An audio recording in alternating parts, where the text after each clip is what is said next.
Alright, till now we have learned two different types of linked list, which are single linked list and circular single linked list.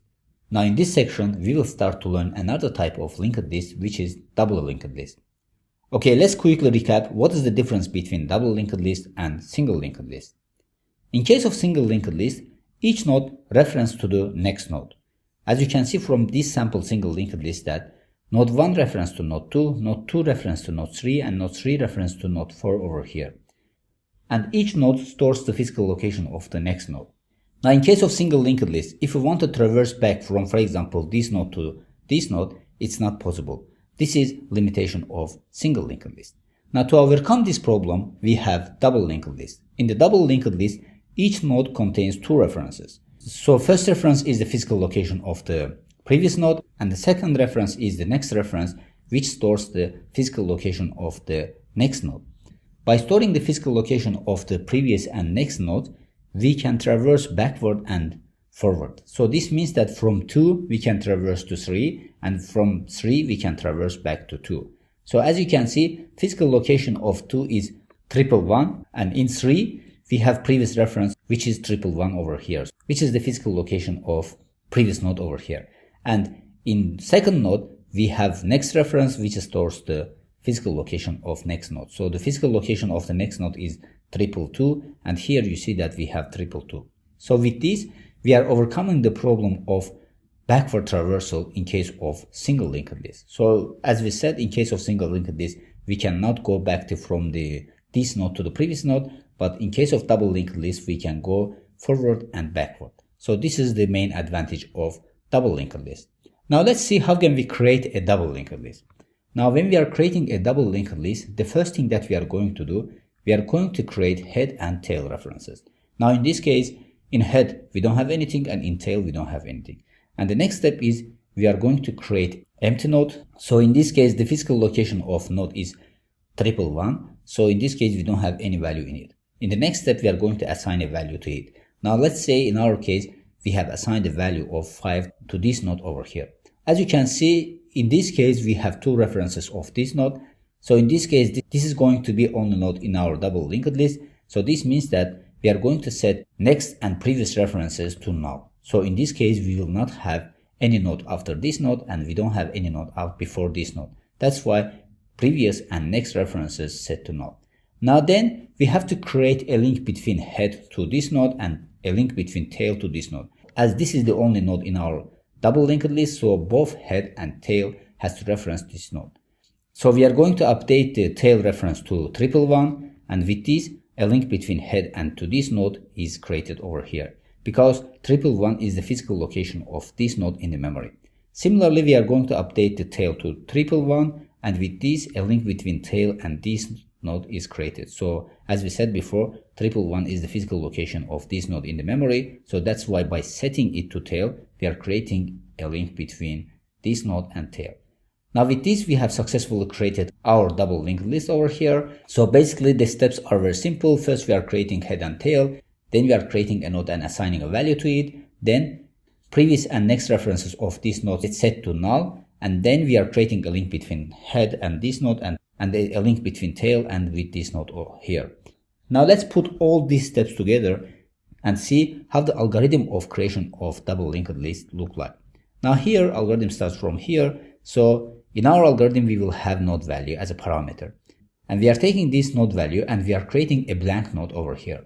Then we are assigning the value that comes from the node value to the node's value that we created over here. After assignment, this value will be in our node value, so as we did over here. Then the next step is we are going to set next and previous references of this node to null, because in this case, we will not have any node after this node and any node before this node. That's why next and previous references will be null. Then finally, we have to create a link between head and this node, and a link between tail and this node. So to do so, we have to set this node to head, and we have to set this node to tail. So by doing so, we are creating a link between head and this node and tail and this node. So then we are terminating our algorithm over here. Now based on this algorithm, let's create double linked list in practice. Now here in Java, we are going to create double linked list class to create a double linked list in Java. Now here, the first thing that I'm going to do, I'm going to create double node class, because in this case it's going to be the separate class, and inside this class we will have value, next reference, and previous reference. So I'm going to create new Java file over here, which will be named Doubly node. So inside this file I'm going to create our double node class. So I'm going to declare it like this: public class Doubly node. Now inside this class we are going to have three properties. So as we said, in double node we will have previous node, next node, and value of this node over here. So the first thing that I'm going to do, I'm going to create integer value. So it depends on your choice. So in our case I'm going to create integer linked list. That's why I'm setting this value to integer. Then the next thing that we are going to create, we are going to create next reference. So the type of next reference will be the type of this class, because it's going to reference to the next node. So we know that the type of node will be this class. So that's why I'm putting it double node next. And similarly, we are going to put public double node previous. Now, as you remember, when we are creating single linked list, we had only two properties over here, which are value and next property. But in this case, we have additional property over here, which is for previous node. Because as we said, in case of double linked list, we have to have a reference to the previous node as well. Now, after creating these properties over here, we are done with this class over here. So I'm going to create a new class for double linked list. So I'm going to create a new file over here by clicking add file, and I will name it DoublyLinkedList.java. Then inside this file, I'm going to declare our class like this: public class DoublyLinkedList. So we know that when we are creating our double linked list, the first thing that we have to do, we have to initialize our head and tail values. So in this case, I'm going to create head and tail with the type of Doubly node that we created over here, because head will point to the first node, so the type of first node is Doubly node, and the tail will point to the last node, and the type of the last node is double node. So that's why I'm going to create them like this: double node head and double node tail. Now here I'm going to create one more variable which will keep the size of these double linked lists over here, because by saving this size in this size variable over here, we are making our life easier when we are implementing methods like traversal, searching, or insertion or deletion. Now we are going to use this variable in the future. That's why I'm creating over here from the upfront. Now the next thing that we are going to do, we are going to declare a method which is creating double linked list. So I'm going to create method public. So the return value of method will be the head value. So we know that the type of head will be the double node. So that's why I'm putting double node over here. So create DLL, double linked list. Now as a parameter, as we said before, as you remember when we are discussing our algorithm of the creation of double linked list, we said that as a parameter is going to take node value. So based on this node value, we are going to create our first node in our double linked list. Then after doing so, the first thing that we will do, we will initialize the head. So I'm going to create set head to new double node. Then after doing so, the first thing that we are going to do, we need to create a node and assign this node value to it. So the node type will be the type of double node class over here. That's why I'm going to create it like this. So doubly node, new node will be new double node like this. So after creating it, we are going to set the value of this new node to the node value that comes from the parameter. So it's going to be like this: value is equal to node value. Now, as we said before, when we are creating a new node, the next and previous references of this node will be set to null. So the next will be null. So it should be not node value, it's going to be new node. And new node.previous should be null also, because in this case we will have only one node in our double linked list. So if we have only one node, this means that we don't have any node after this node and previous this node. So the previous and the next references should be null. Then we have to create a link between head and this new node and tail and this new node. So in this case we have only one node in our double linked list. So this means that head and tail both have to reference to this new node over here. So I'm going to set head to this new node and tail to this new node. Now after doing so, we have to increase the size of the double linked list by 1. So I'm going to set it to 1, because in this case it's 0, the initial value of this size is 0, so I'm going to set it 1, because in this case we have only one element in our double linked list. Now at the end I'm going to return head. So with this we have completed creation of double linked list in this case.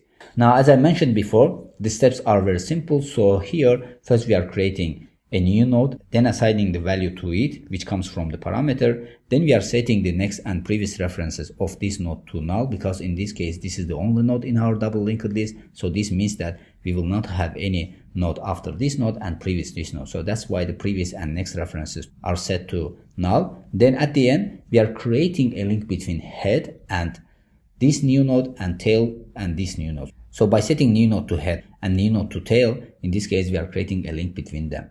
Now with this we have completed creation of double linked list method. Now let's see how this is working in practice. So inside main class I'm going to create instance of the double linked list class over here. So I'm going to put it like this: Doubly linked list. So DLL is equal to, so I'm going to just copy it from here and put it over here. So it's going to be new. Then using this DLL double linked list, I'm going to call create DLL method. So this is the creation of double linked list. So for initial value I'm going to put 1 and run our code. Now you see that in this case nothing printed out to the console, no error or no success message about this one. Now how can we check that if this double linked list is created or not? So if I print out head value to the console, in this case we should print out 1, because head reference to the first node. So in the first node we have the value of 1. So I'm going to print out to the console the value of head that we created over here. So dll.head.value. Now if I run our code one more time, you will see that it should print out to the console value of 1. Now you see that 1 is printed out over here. So this means that our double linked list is created successfully. Now with this we have completed our creation of double linked list. Now let's see what's the time and space complexity for this method over here. Now as always we are going to start from the first line of code. So in the first line we are initializing the head and we are creating a new node over here. Now these two lines of code here will take O1 time complexity. Then we are continuing to the next line of code. So in the next line of code we are updating the value of this new node that we created over here based on the node value that comes from the parameter. So here it will take O1 time complexity because this is just an assignment statement. Then we are continuing to the next line of code. So in the next two lines of code we are updating the next and previous references to null. So setting them to null will take O1 time complexity, so that's why these two lines of code will take O1 time complexity. Then we are updating head to new node and tail to new node, so this will also take O1 time complexity, both of them. Then we are updating the size variables. So we are setting 1 to size variable, so this one also will take O1 time complexity. Then at the end we are returning head, and this one also will take O1 time complexity. Now if we combine all these complexities over here, it will take O1 time complexity. Now the space complexity is also O1 because in this case we have only one node in our double linked list. So when we are creating a double linked list, we will have only one node. So that's why the space complexity in this case will be O1 space complexity. Now with this we have come to the end of this lecture. So in this lecture we have talked about what is double linked list and what is the main advantage of the double linked list, and we have implemented it in practice. So hopefully everything is clear about this lecture. See you in the next lecture.